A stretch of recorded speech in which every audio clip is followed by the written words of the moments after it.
but you couldn't use the same RTMP codes? Oh, wow. Okay. Okay, well, I can refresh and put the new link in here. Let me see if I can. I'll place it in here so people can see it. Okay, so live on LinkedIn. Okay, so then I will just go ahead and start all over again from the beginning. So I apologize for everybody who has been watching, and thank you for staying connected with us through a few of these glitches. But welcome to Live with Noelle. Today is Wednesday. It's also St. Patty's Day for those that are celebrating. So happy St. Patrick's Day.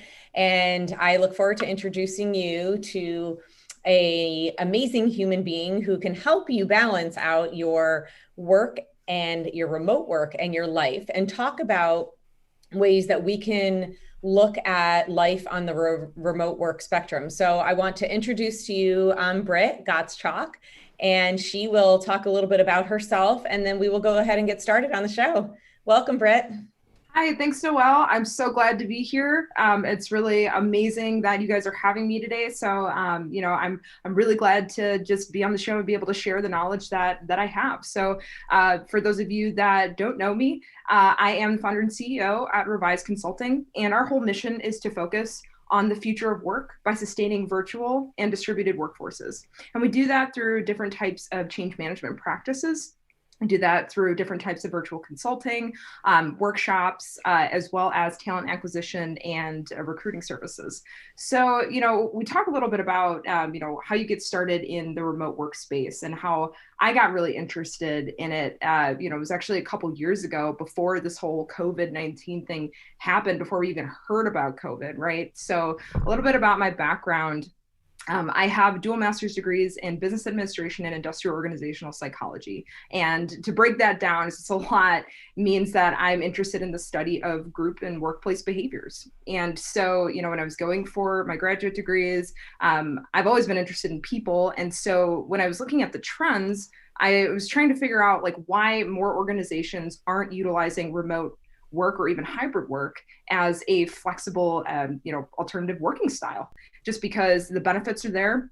Even though, pre-COVID-19, the sample populations were a little bit smaller, but it did prove that, people are more engaged. Our employees are happier. Our employees are more productive. Our employees aren't leaving the offices nearly as much. And now with this migration experiment that has happened, I think a lot of organizations are seeing it for themselves. But like anything, you have to walk before you can run. And so remote work for organizations that haven't really heard of it, or, we're just kind of thrown into this thing, it's pretty scary. It's a completely new concept with a lot of different skill sets involved, both hard and soft skills. And so, even though it's something that some organizations have been embracing, like IBM since the 1970s, for other organizations, the transition hasn't been as smooth. So. Got it. So that's really fascinating. So if you look at this, even before COVID started, this world of remote work has long existed. And the fact that you mentioned IBM, I'm interested to hear a little bit more about that, because I know people who have worked from home for a very long time, but it was often based off of certain needs and not from an organizational perspective of, hey, it's okay for, a group of professionals to work from home. So it's really interesting. If you can give me a little description of before COVID, what that looked like, and what's different now after COVID within these worlds. So at IBM, and just to give you more of an example of what that potentially looks like, is IBM, they were one of the first companies to start this, start offering remote work in the 1970s. And so, they allowed 5 employees to work from home back in 1979. And by the time 83 came, there were at least 2,000 IBM employees working from home. So this was something that was more out of, okay, well, let's try this. This could be a potential necessity one day. And realistically, you have such lower operational costs and you have a higher return on investment in terms of employee productivity, retention, and engagement. At the time, I know employee satisfaction was all the rave, but now, we're really interested in engagement. And that's something I'll go into a little bit later. Yeah. But going back to the timeline, you know, back in 79, when that happened, 83 increase, and then there were other organizations that followed suit, but not as steadily. So, you know, within the 2000s, I think we saw a huge tech boom happen right around 2000. So that's when a lot of organizations, with the internet being, seemed like something that was a little bit more accessible to a lot of those employees. Again, the whole migration didn't really happen for a lot of organizations, even though the benefits were there, because they didn't need to do it. We never had to, you know, migrate from the workplace and into our homes. And so doing that represents a huge amount of risk, especially, as I said, you know, a lot of that data was not there. And so now, I mean, you know, fast forward to last year, we did have the data. And so a lot of organizations were like, okay, well, we don't really have a choice now. And so people are noticing that their employees are happier, they're more engaged. But like anything, with a new process, with a new way of doing things, there's always some little bumps in the road that you got to work out. But that's not to say that remote work is not effective. And it's not to say that, you know, even hybrid work isn't effective. Right. And so, you know, when I talk about remote work, or just remote work in general, people have to start realizing, if you do work for an organization that does have remote employees, but you might be working in person, you're on the remote work spectrum. And that's going to be something that's a lot more common for organizations as we continue to move forward post-COVID. Mm-hmm. Where do you see healthcare right now in this mix of the remote work?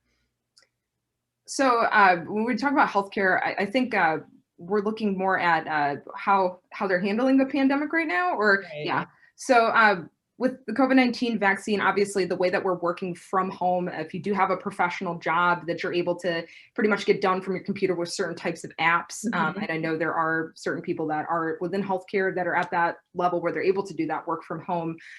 You know, it's going to be very different after people start to get vaccinated. One of the things that I know a lot of organizations do right now is that, okay, we'll work from home after the vaccine, then, you know, we'll go back to work.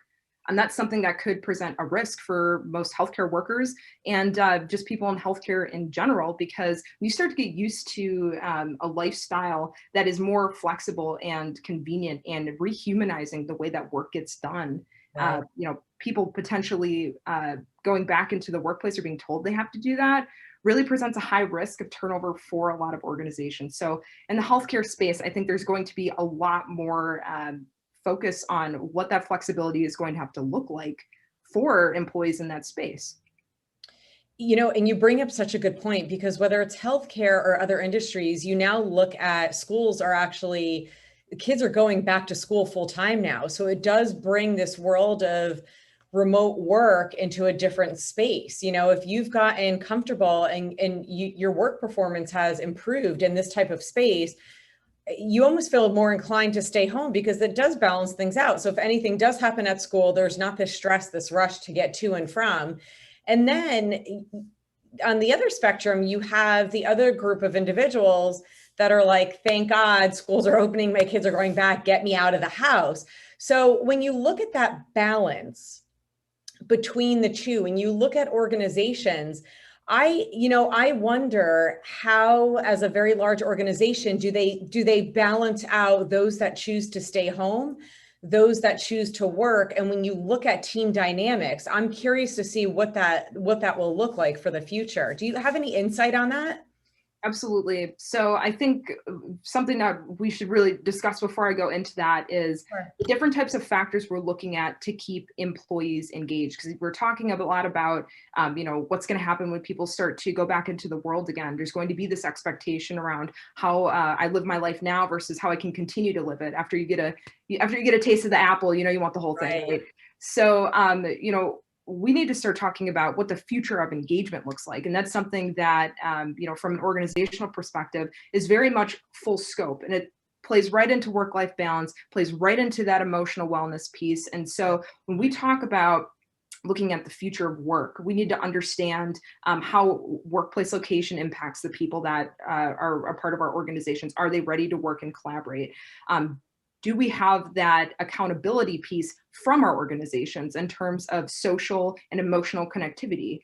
Do we feel like we're able to continue to connect with our employees within this space? And how can we do that most effectively? How can we continue to create that team atmosphere? I mean, and then getting into, you know, kind of like the harder stuff, the change management pieces and processes and procedures. Right. What are these new standards going to look like? How are we measuring performance, and what are those metrics that are going to matter into the future?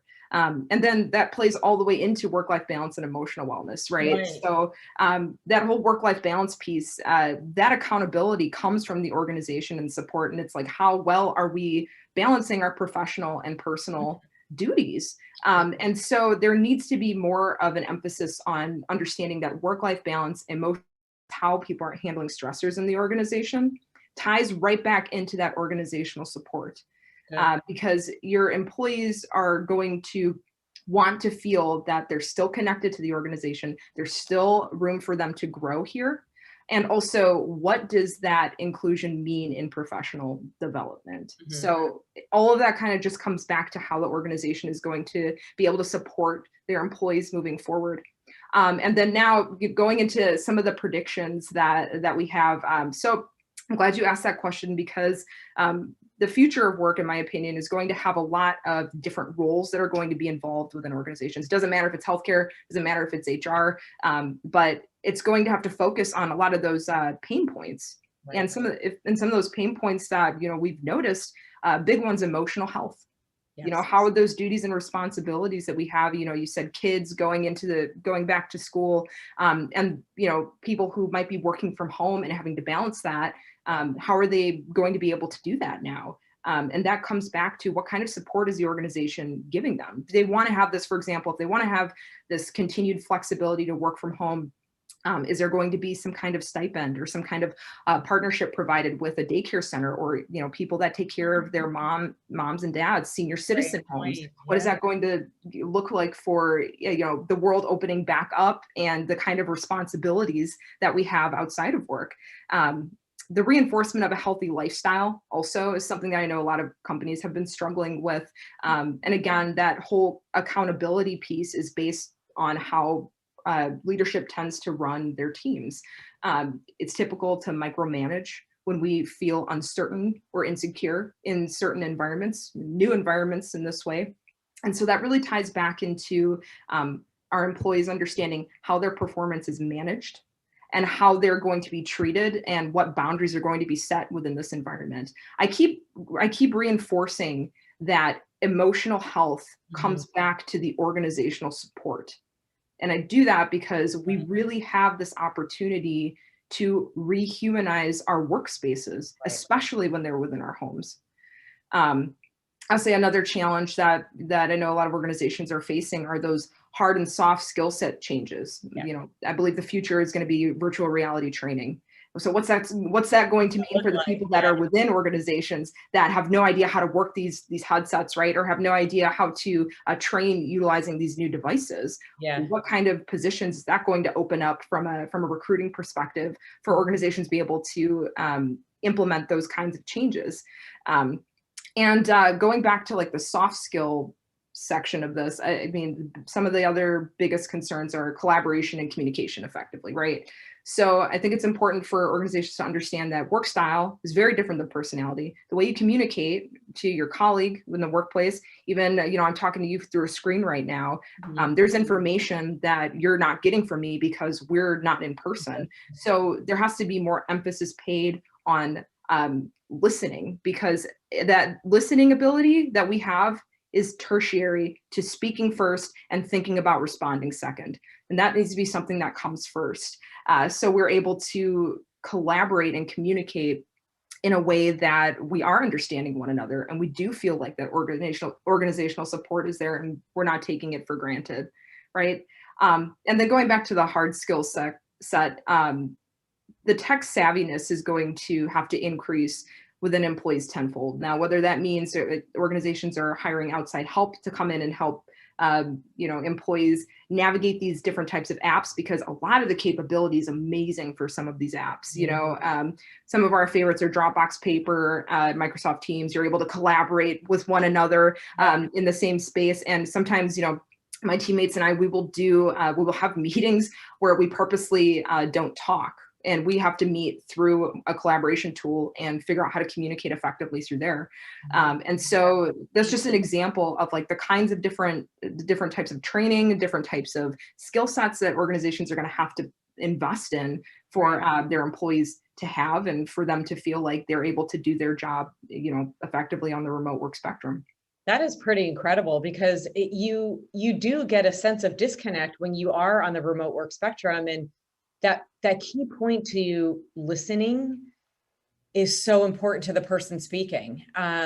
I want to look over to the comments and just say hi to everybody out in the audience, and thank you for joining us. Hi, audience. Any questions, any feedback that you have coming in, we would love to hear it. So Rala says, great information. What do you see in the future in terms of how much of the workforce will be remote? So, that's a great question, Rallis. I think that any job cannot be outsourced or that isn't professional will be remote. So that's with the exception of manufacturing jobs. So let me just say that again. I do believe that professional services, like within HR, healthcare, accounting, like those types of professional services where, you really do need somebody to be there to fulfill that role directly. And also in manufacturing positions, I do believe that if they're not, essential workers, those jobs will probably tend to get outsourced because of the operational cost benefits that are with working remotely and doing it effectively. And that is something that is a little hard for me to say because I do think that we're talking about operational space, right? So when you think of an organization, or when they typically are like, okay, we're going to go remote, let's say an organization of 100 employees is like, all right, well, we need to figure out what we need to do with the space. We don't need it anymore. What's going to happen then, right? And so that opens up an opportunity for us to, keep those manufacturing plants here in the United States and make sure that the workers are local. We're getting people to migrate to the area, even though, a lot of people are working remotely. We could still make sure that those buildings that get leased out or those buildings that get sold could become community centers, could become malls, could become any kind of social thing that we want to have people here for. I think it's a great reminder, just for everybody out there, the pandemic is not going to last forever. We are going to be able to go back into this world very soon. And working remotely is going to be very different when you're able to hop down to the bar after work with a coworker and get a drink, So no, and I love that. And, I want to touch base a little bit on the engagement piece, because I find that to be really fascinating. That I have heard many professionals talk about how much more work they're able to get done and what they're able to do at home, with also hearing that they spend more time working at home. So I wonder how when you look at that, how that balances out, and are those that are still typically very engaged because they're working at home appreciate the fact that they can work more hours anyways? It's very interesting to hear. What are your thoughts about that?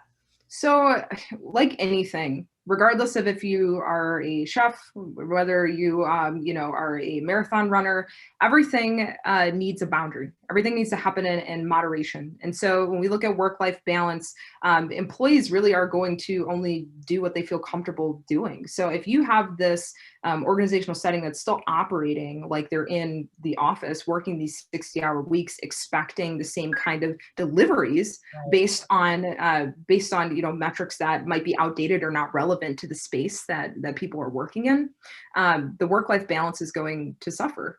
There needs to be more of an accountability piece on, okay, what are we doing within the organization as an initiative to make sure people are taking these structured breaks, they are taking structured time off, and really reinforcing that it's okay to have a life outside of work. And so for me, one of the things that we try to do within my organization is I do have a minimum amount of time that people have to take off. I do have a minimum amount of time that, people have to spend away from being at work. And so even setting those policies, looking at your policies and procedures, and really having somebody who would be a role in the future that could fill that, and, for me, I think that could be like a chief people officer or something like that, to really focus on, creating an environment of transparency, inclusion, and acceptance. And, we really have the opportunity here to change the way that we view corporate culture. It doesn't have to be, you're working till you're burnt out. Right. It can be, you're working and you're at this job because you love it, and we embrace that, and we want you to stay here and grow as a professional because, we know that the elements of employee engagement foundationally come back to employees feeling like they have a purpose, the paycheck and the perks that they have associated with that job, and, generally like how they fit into the big picture, right? So, and I don't mean to like tangent this, but that does make me want to talk a little bit about what professional development is going to look like in the future. You're like reading my mind, because when you look at that, right, like you've got all of these points, you finally have employees that are engaged, but then at what point do they feel plateaued because you're home and you love what you do, but how does professional development grow? And can that look similar in different types of industries, or is it completely different? Yes, depending on if it's healthcare, you work from home. And I'm not talking about the actual task at hand, but how the operations model the type of system or processes that you put in place for professional development. Right. And so when I'm talking about employee engagement, like all of these metrics I'm talking about are things that we're going to have to start paying attention to. And those are really things that my organization looks at. So when we talk about professional development, we talk about inclusion in professional development, not inclusive professional development. It's not solely a D&I initiative, because when you look at the remote work spectrum, you have to think about, in organization sizes, small, medium, large, how many people that encompasses. Yes. We got people in inner city, we got people in rural areas, we have people that are part of different backgrounds, part of LGBTQ, part of just all these different demographics, that the remote workspace provides these opportunities for them to advance in their career if we know how to structure it. So the reason I'm saying that is that, if you do have people on the remote work spectrum, you want to make sure that there's not like an in-group, out-group starting to develop, because you might have, for example, hybrid workers coming into the office, and you might have, a couple times a week, and then you might have people completely remote. So based on what's going on with your team leads or whatever department that might be that has that structure, there could be some kind of similar to like infighting, where it's like, okay, well, I know the people that are coming into the office really well, because we all come in a couple times a week, and people on the remote work spectrum, like, we don't really talk to them. So even if you're a team lead and you are part of that hybrid group, or, vice versa, if you're part of the remote group, you have to make sure that you are providing metrics that are not biased towards, any kind of in-office or at-home presence. And so, looking at that inclusion and professional development piece, looking at career motivation, self-growth, self-actualization, how that ties into the work quality, consistency of the deliverable that people are providing, your employees are providing, will give you a really good gauge as to how you should be, measuring performance. Yeah. I know a lot of times when I've talked to other organizations or other people in the past, just having a butt in the seat means they're doing their job. But now there is so much, like, there's just no room for those loopholes, right, especially if your team is smaller, or even if it's larger, you're just like, oh yeah, like Jim from the office, what did he do? Right. Like I don't really know what his role is. And I think there's a lot of teams that are going through that. So Yes. Again, I think that, we do provide, working on the remote work spectrum provides a higher ability to be more inclusive of different types of people and their professional growth as they continue to work with the organization. That's so incredible. If you think about the organizations that you work with, what is one of the pain points that most organizations reach out to you guys for? Definitely connection, collaboration, communication. Okay. And so I know, like, this is so funny because so many organizations be like, oh yeah, well, we do a virtual happy hour. And it's just like, okay, but that's not really hitting at the issue. The issue is that instead of focusing on the the quantity of time that we're spending with one another, the quantity of connections we're making. We have to start focusing on the quality of the connections. That goes back into that different skill set that I was talking about. So, the whole happy hour thing is like, well, of course, there's going to be people that don't come. There's going to be people that don't really speak up. And there's probably eventually going to be just a point where you have all the regulars there, right? Yes. So it really falls on the team lead or, the department head or the managers or whoever is, leading these teams to really figure out what are my employees like? What do they like to do? What would they want to see in terms of activities, and having a wide variety of abilities to interact with one another in social settings. So for example, if you have, a teammate, you probably have teams made up of introverts and extroverts. And it's like, well, let's figure out what they both like to do. For some, maybe an intimate coffee session in the morning would be preferred to, a mass gathering outside at your favorite bar at night, right? And then when we're talking about like the collaboration piece, making sure that everybody knows how to use their communication channels that are provided to them within the organization, and then making sure they are all utilizing the same ones. Because it's one thing, like if you have a couple people that like to email, but the rest of the team is all on Slack or whatever, Right. there could be a difference in communication, understanding like how to effectively get the message across to others. So yeah. You brought up one thing that is sticking in my head that I want to address, and that's the connection. So I love that you mentioned that, because when you talk about connection, it's not just together as a team, but it's connecting to your employees individually. And I love that you said that, because it's also very similar to the leadership program that I teach. We talk about individualism and getting to know your employees. And when I think about hearing you talk, it reminds me, if I was a remote employee, you're almost on your own deserted island if you don't have that team connecting with you, whether it's your peers or your boss, your leader, to understanding who you are as a person. And I can see why organizations would reach out to your company for things like that, because you then can become very socially isolated in a multitude of different directions.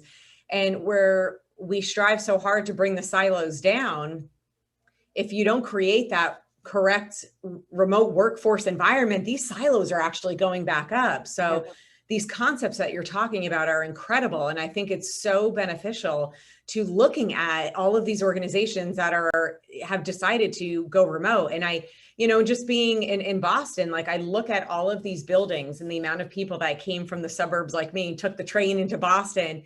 These trains are like desolate, like there's like nobody on them anymore because most people are working from home. But with that being said, what is the environment like? And you're not going to get that good environment if you don't have your leaders well versed in this type of world that we're living in right now. And I think, Noelle, you hit the nail right on the head. I mean, remote work does not have to mean isolated work. Right. When you don't know how to do something, it's scary. And I mean, I want to go back to you talking about the Zoom fatigue, the Zoom meetings. Yeah. That all kind of comes back to, well, I don't know how to navigate this.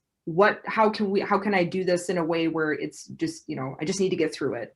Mm-hmm. And having that mindset as a leader of just trying to get through it because you have all of these other duties on your plate, that's really where we're able to come in and say, hey, we can teach you how to really navigate this thing, how to build a more cohesive, a more productive and stronger team than anything that you could have in person, based on the type of field you're in, obviously, professional services.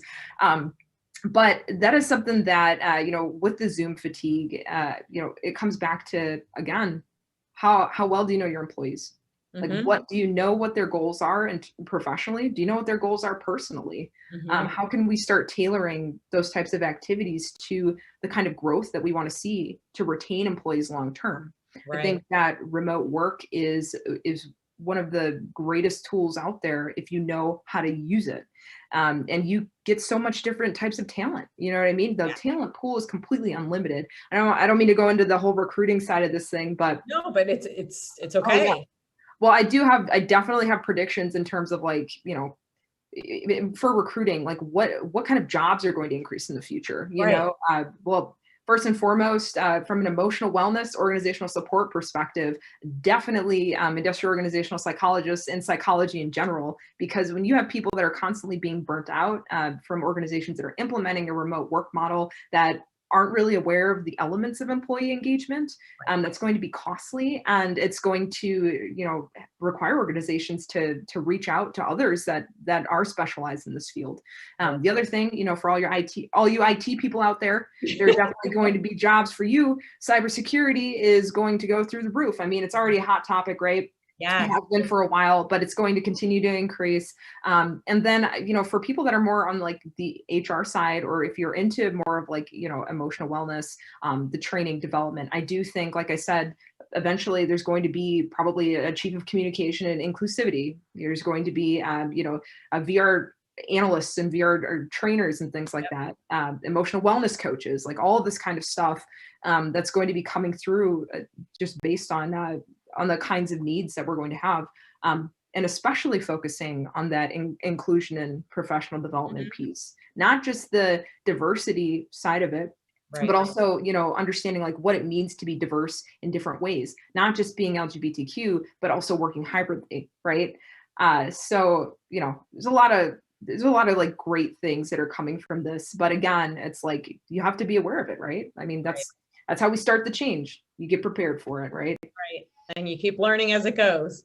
Yep. And, you know, and you bring up a great point when you talk about security and cybersecurity, because now with a lot of healthcare centers and organizations going remote, and a lot of their work does not need to be done in-house, you look at the connection, you know, what are you connected to? How do you connect to a system that can protect HIPAA? How do you have these type of patients that are conversations with patients that are confidential?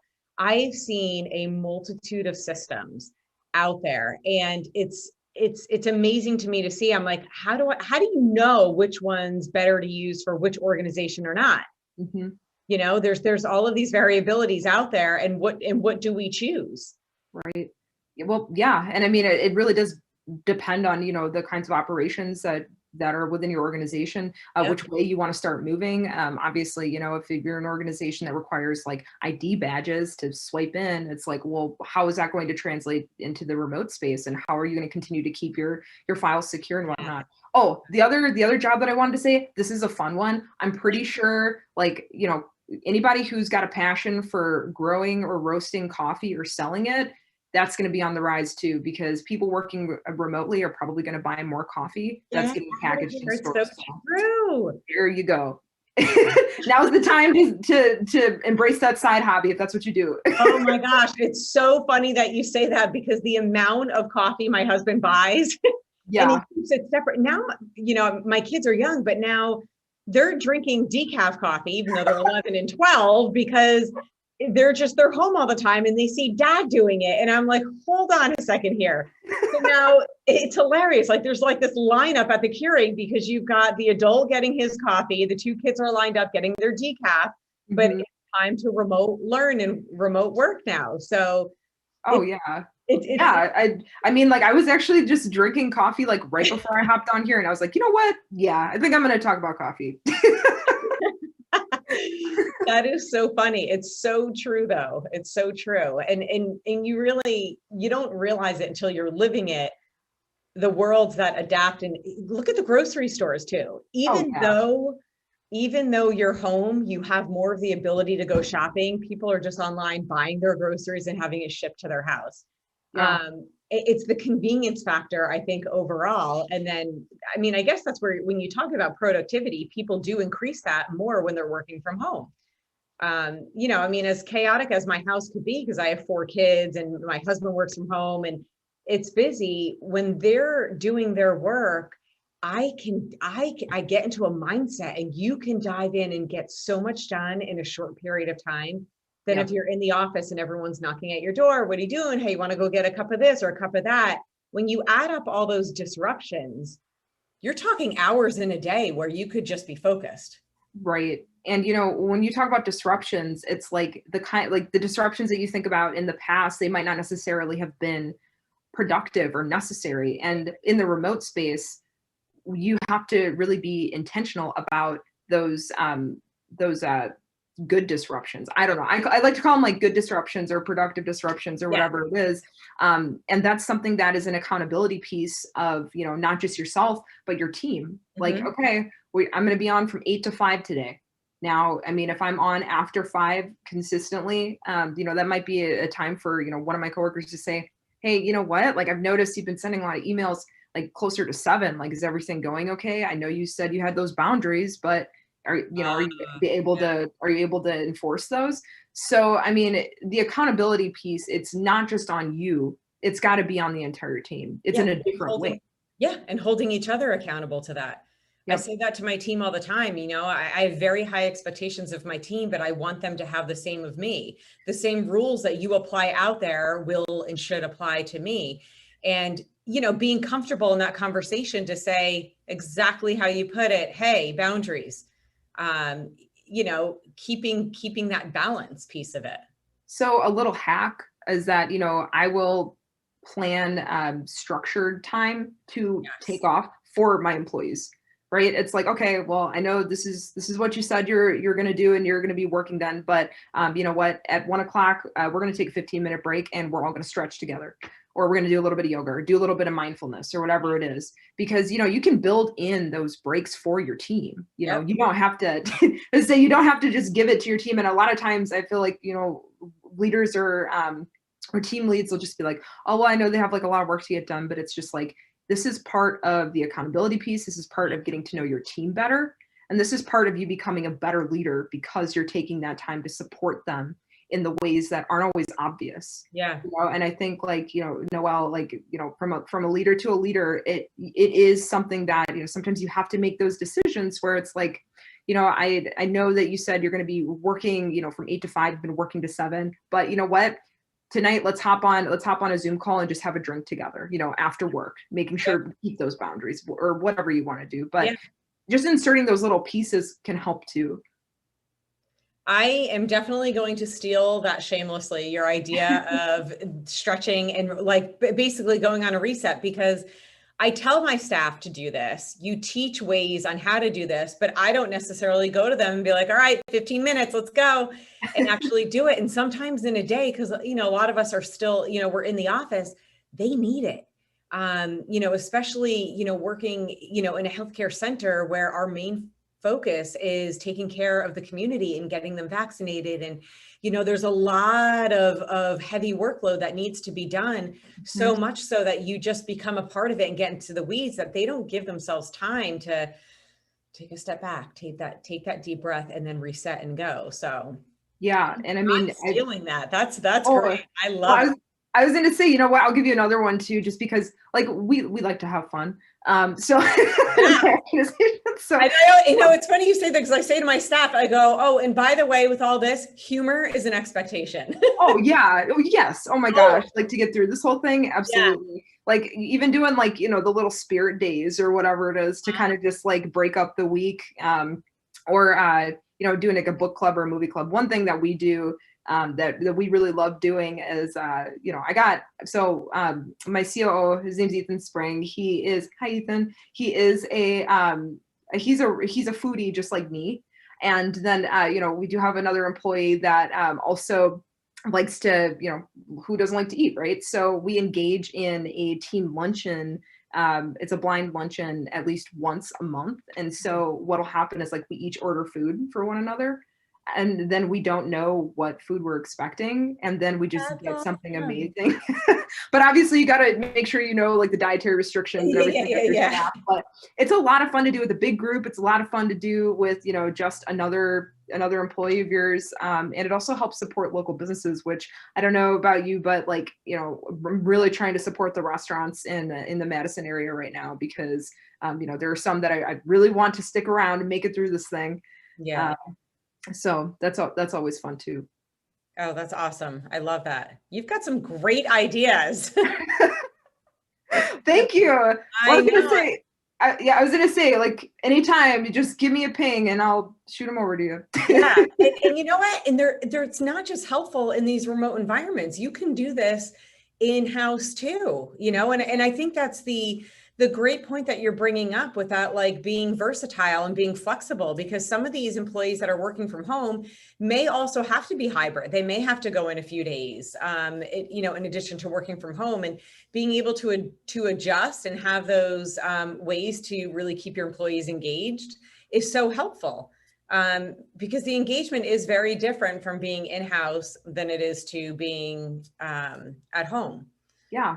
So. And I mean, you're absolutely right. And you're able to learn more about your employees on different levels. Like, and I was saying that, this whole thing, you being at home or, things being closed down, it's not going to last forever. It's like, that gives you opportunities in the future. It's like, learn more about your coworkers. It's like, oh, I didn't know my coworker loved biking. It'd be great to get out on a bike ride with a group of us after work, right? Totally. And so you learn more about them as people, and then you start to strengthen the relationship over time.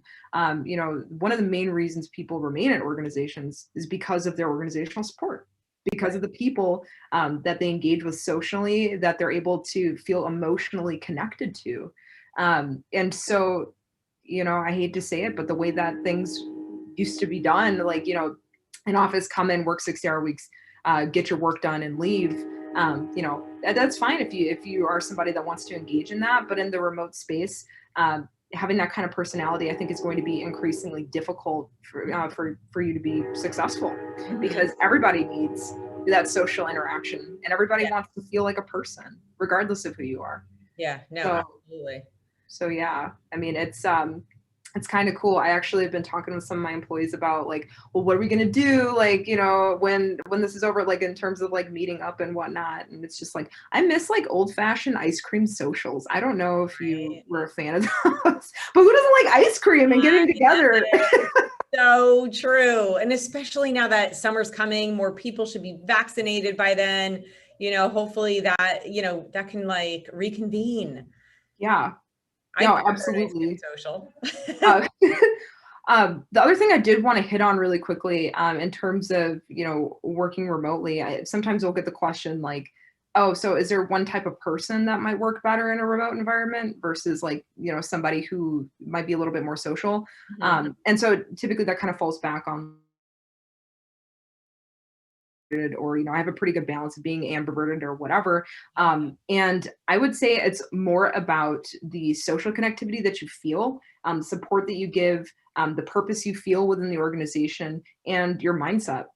For example, like, I'm super extroverted and I love working from home, clearly. And so it's one of those things that just because, you might be a little bit more social or you might be a little bit more reserved, that doesn't necessarily mean that you're going to be a great fit, for remote work or even hybrid work. So, just something to throw out there for the listeners. Yeah, that's true. And that's also something really hard to pick up on if your only means of interviewing is actually, virtual through communications like this, because, you can only read so much of a person, but I'm big on energy, right? And so the energy field sort of stops a little bit in this type of connection, and you don't feel it as much as you would in person. So I can imagine how hard that must be to see who's going to fit within the group. Well, yeah. And I mean, like, I believe that it is an organizational responsibility to provide that support for our people, regardless of what that might mean. So for example, in terms of connectivity and emotional wellness, it's like, okay, well, if we have a remote team, then maybe, we hop on and do yoga, or maybe we get like a membership to do virtual yoga, or we all do the class together or something like that, to work on our mindfulness or work on, our meditation practices or whatever that might be.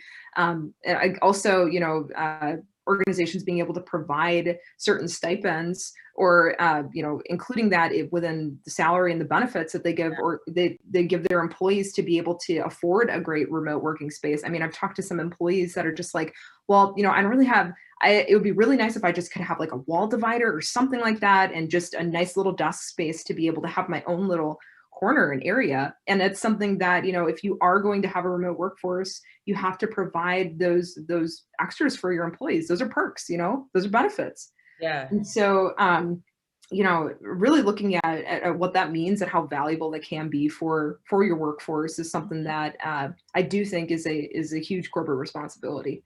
Yes, absolutely. Because again, you don't realize it until you sit down to try to figure it out. I remember several months ago just looking at like nurse triage. That's a huge thing right now, trying to, work from home, but triage patients, do you actually need to go to the pediatrician, urgent care, and things like that? Right. And talking with one of the companies, they're like, all right, so you're fine. I go, well, you can start. And I said, well, what does that mean? Because then I started to get nervous.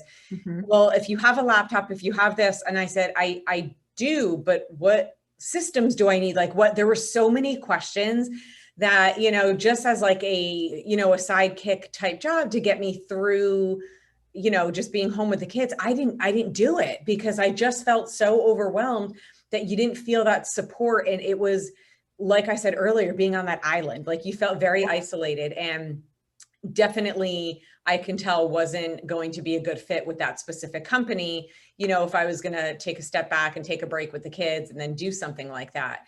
I did want to ask you, when you look at the companies that you have worked with and some of the, the main focus points that they were looking at trying to improve, can you think of a good success story that's worked really well going through this process of living that, that remote life? So, so Revise has only been around for 8 months. And a lot of the clients that we have currently are ones that we are continuously working with.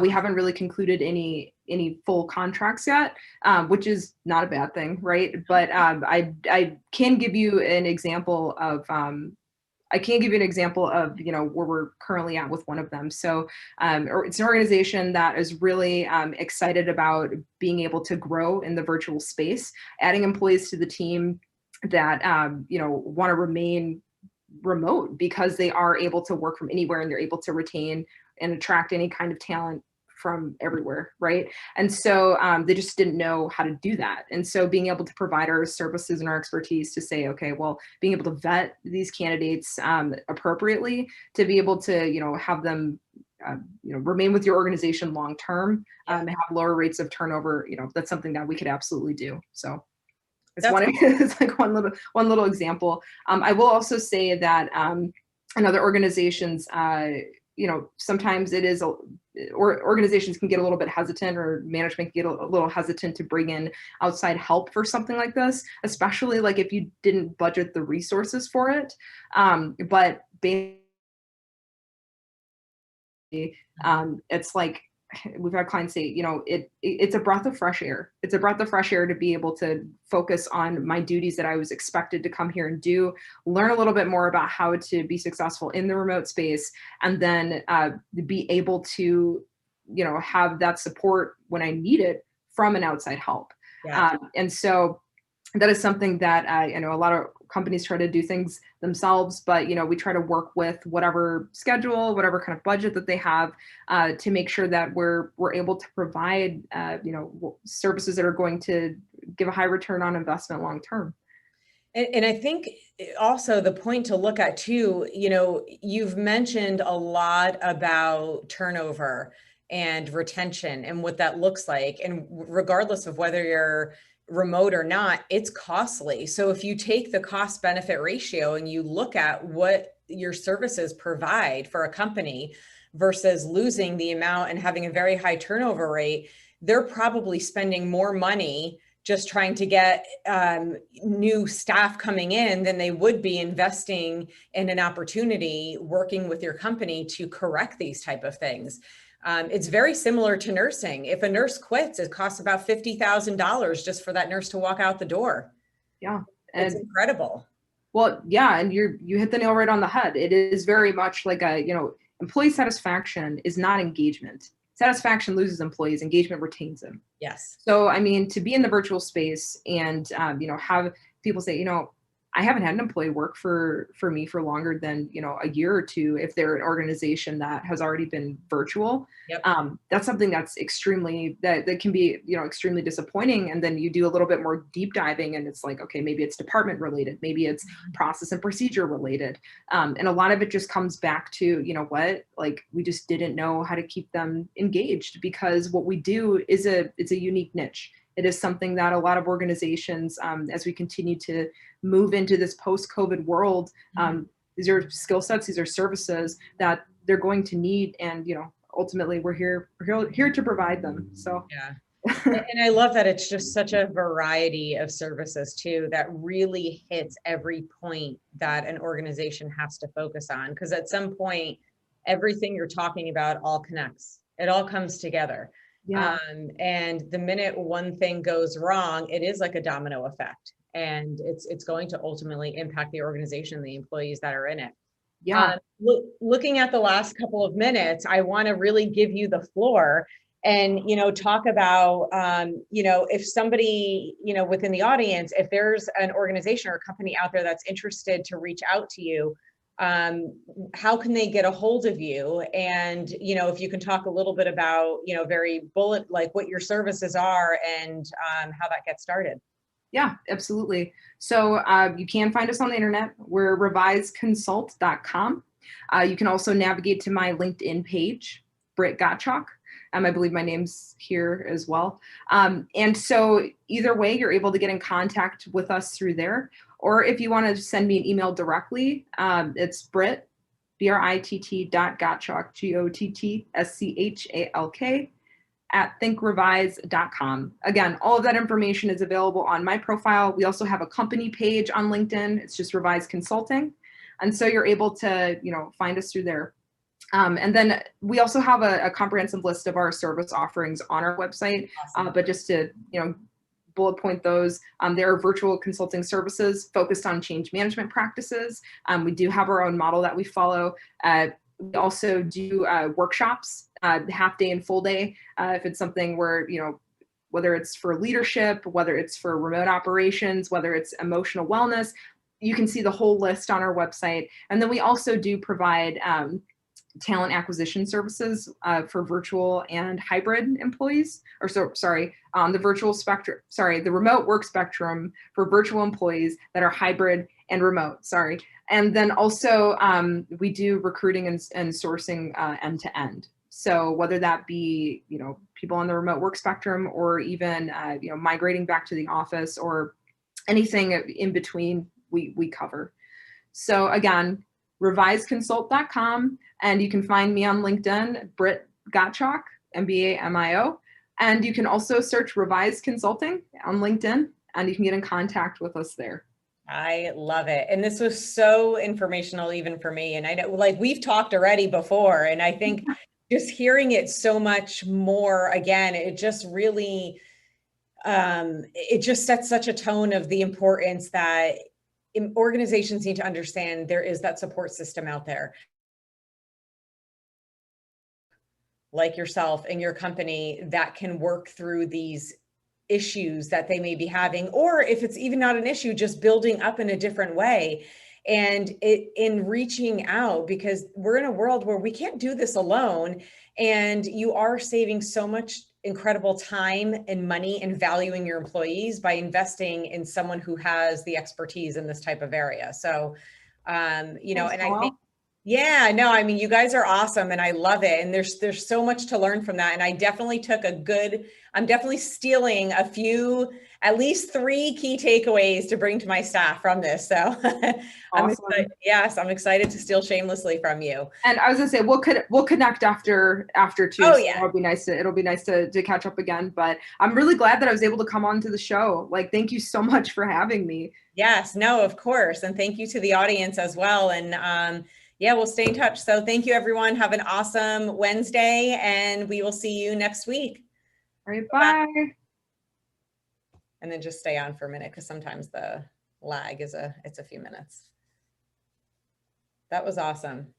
Thank you. Yeah. That was a lot of fun. Yeah, you did a really great job explaining so much. And there's so many